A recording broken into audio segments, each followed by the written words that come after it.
Hello everyone, Sientir here with VOD of Consciousness, and you can support me on Patreon at patreon.com/Sientir. And between episodes, I have crafted a team build, so I decided I wanted to use some daggers for a little bit. So I'm using just a very simple chain of, let's see, I guess I don't have a better dual attack, yeah. Of Golden Fox Strike to Wild Strike to Death Blossom. I have Dash for speed, Go for the Eyes, and Crippling Anthem mostly for energy management. Honestly, I don't have a whole lot of great elite skills to be able to use, so it's kind of frustrating that way. Theoretically, I could try combining Go for the Eyes with the power thing, but realistically, I need a dagger elite.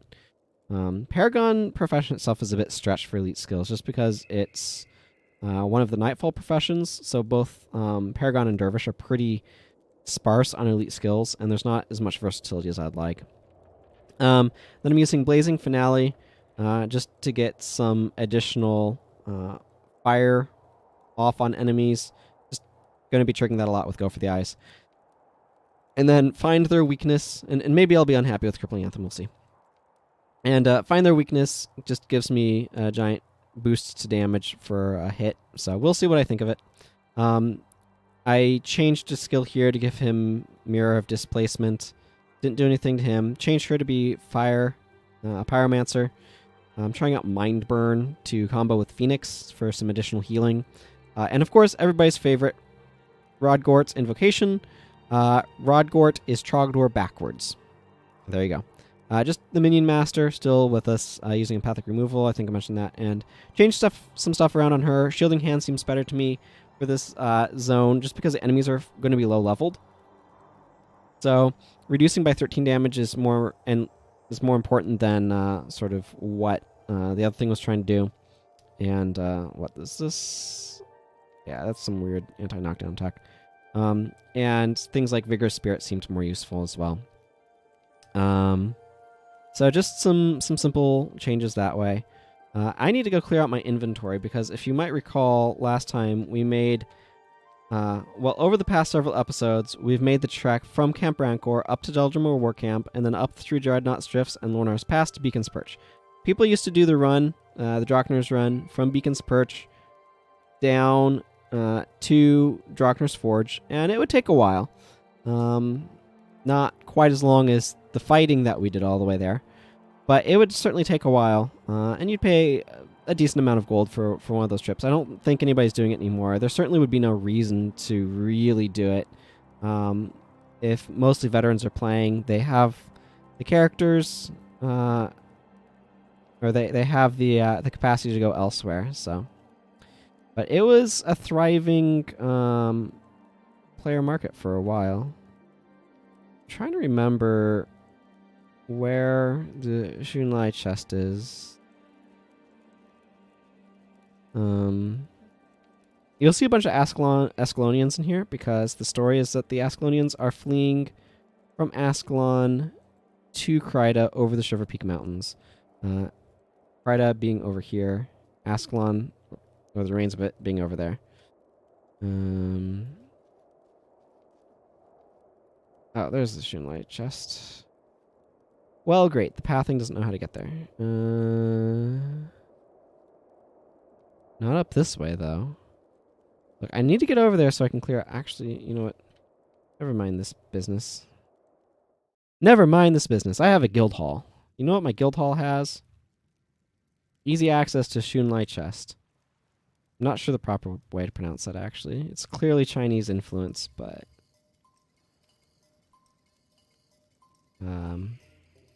yeah.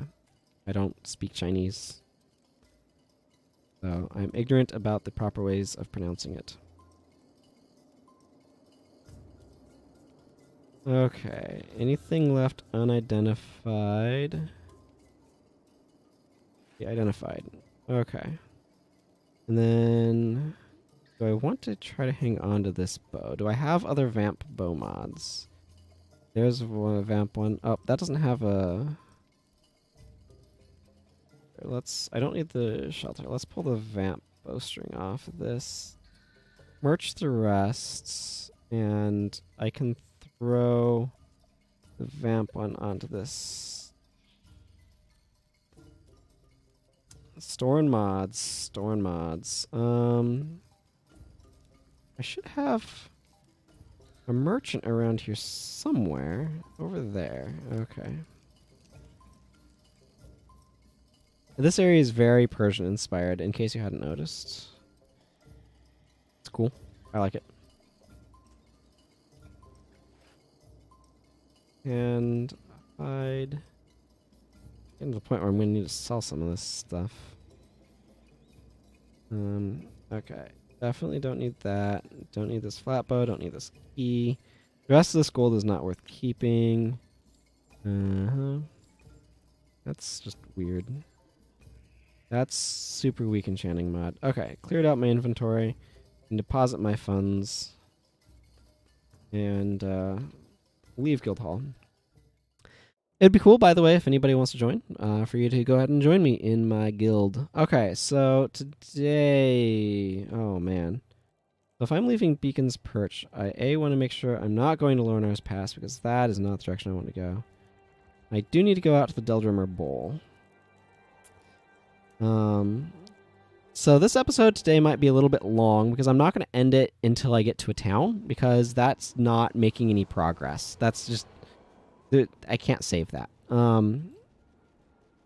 So the question then becomes, what's the best path for me to take?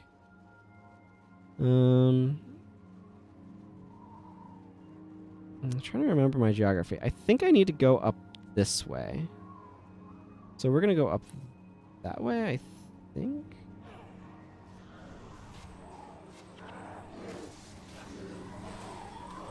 They do block you. I was thinking they might.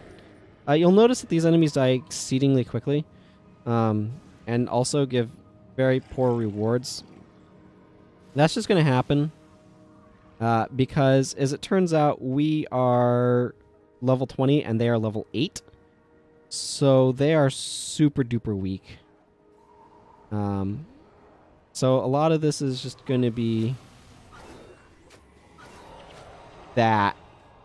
A lot of this is just going to be my Pyromancer turning all of the enemies into vague quantities of mush. I'm going to want to do that.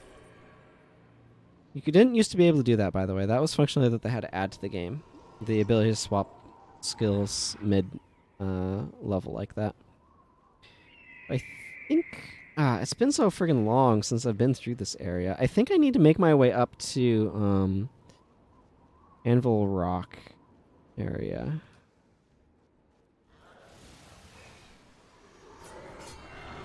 But yeah, you'll see like I just two-shot that guy, for example. I barely even need a build here. Frankly, I probably would have been better off with a spear and like fallback and stuff. Just to speed up travel, in retrospect. I'm just swapping over to a spear for now. My energy regeneration is higher. My daggers have a mod called Zealous that basically they return an energy to me whenever I hit an enemy, but they reduce my energy regeneration by 1. So when I'm not fighting, there's not a compelling reason to have them out.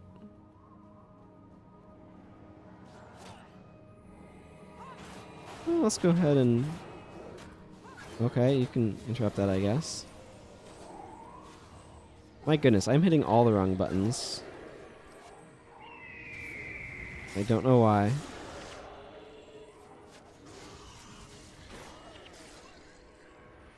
Oh boy, regular dagger hits for 80 damage are a bit over the top. I think I need to go this way? I think? Boy. If this is showing me anything, that's been way too long since I've played this game. That's what it's showing me.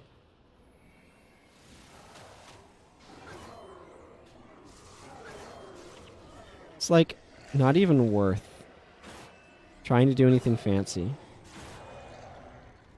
Because enemies just die too quickly. I mean, I'm trying to do fancy stuff, but there's just no point.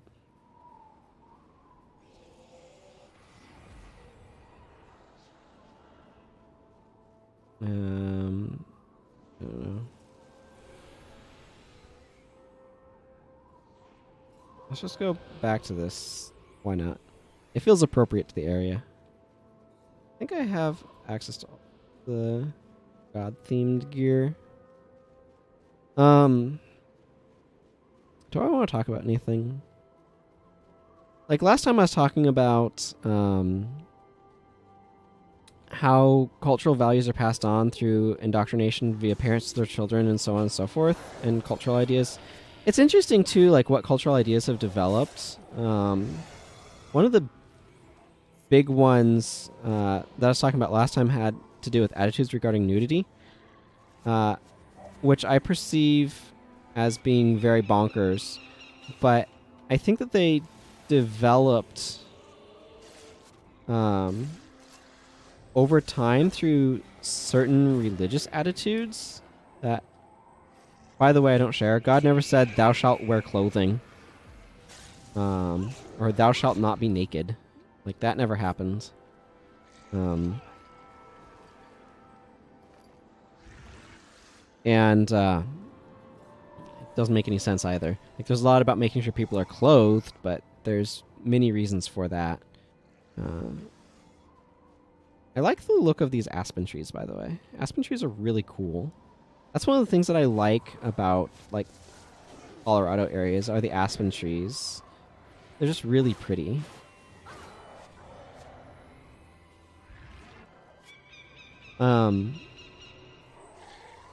But like if you look at, because I've had the privilege of going to Italy and like seeing the Vatican Art Museum and seeing a bunch of those arts, there's actually a lot of nudity in the older Christian art.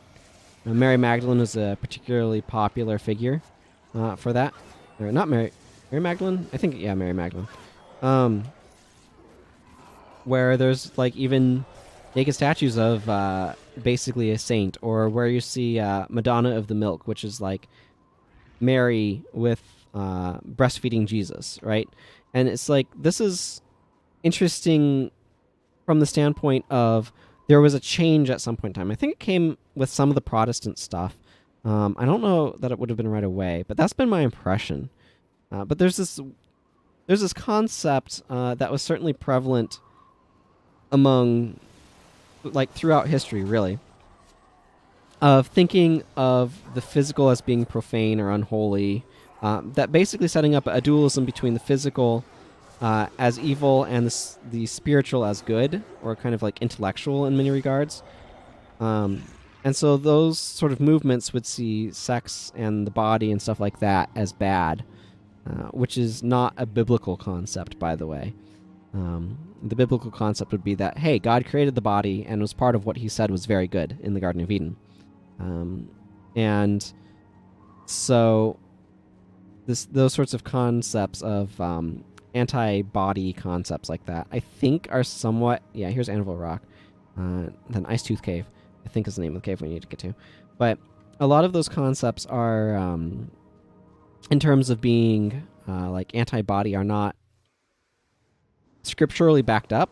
So like I was mentioning earlier on that I'm kind of like a scriptural fundamentalist, in the sense of I believe that Christianity should be based on the scriptures, not the tradition of men or tradition of human beings. I've mentioned this elsewhere, but I really like the poignancy of using man and men and stuff like that, or man in particular, as the term for the human race, the human species. And I don't mean to be like exclusionary with it. It's very punchy, being a single syllable and ending in a hard sound and all that sort of stuff. It's very punchy, and I like that punchiness because it has a certain, I don't know, je ne sais quoi, right? My poor French, that I never learned to speak. But there's a certain sort of emphasis, I guess, or I don't know, punchiness is the way that I kind of like to describe it, but that I particularly enjoy, that I don't get from other... what's the right term? That I don't get through other ways of referring to all human beings, I guess. So I apologize for any offense that may cause. I'm unlikely to change it because it's kind of habitual. And it's the sort of thing where you're talking and it's very easy to not think about it, but I catch it afterwards and I'm like, Like, I like the way that sounds, but I also know that there's people who are going to be offended by it, which is a little unfortunate, really. I need to change my character's build. This is not conducive to the area. I mean, it's not bad. It's just not optimized. I'm going to see what other options I have, but that'll be for next time. That's going to be quite a while for me, because, I mean, this is the end of the week if I've not missed my mark.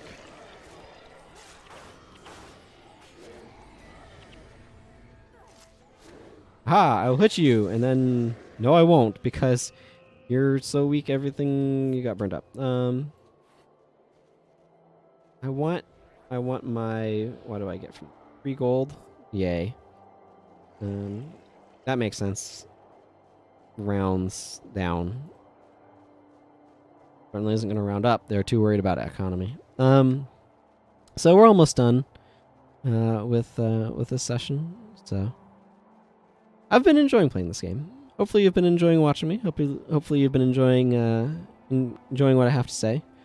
And hopefully we can start having some conversation soon. But I know that it takes a while to build an audience. Okay, the game thought I was further than my client did. That's interesting.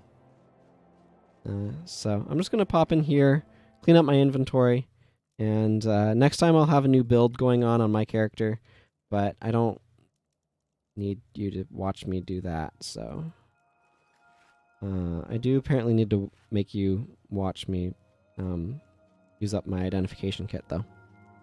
Here's Vera, probably an Ascalonian refugee. There's an ID kit. Oh. Okay. I see what this is. That I've identified. That I've identified. And I'm still short of 100 gold. There is a Shinlai chest around here somewhere. Isn't there? Yeah, over there. There's one in every outpost. I'm gonna get this. And I'm gonna wrap up. Let's salvage these items. They're really not worth. Draw 31. I apparently did something wrong when I entered that in. Dump those. Let's buy an ID kit. Oh, I am not actually at the merchant. I can see the dialogue, but I'm not at the merchant. But I cannot actually transact, apparently. There we go. And now you'll see this longbow. I identify it goes from 9 gold to 10. It's worth it a lot more on stuff that actually has requirements, but this stuff is so low level it doesn't matter. Okay, so that's going to wrap things up. I tried out a different outro last time. I don't know if you noticed or not. I'll try one this time. So until next time, everyone, remember to keep your critical thinking caps on, or something like that. I don't know. I like the idea of talking about critical thinking. I don't know. Bye. Take care. Farewell. Wave. Yeah.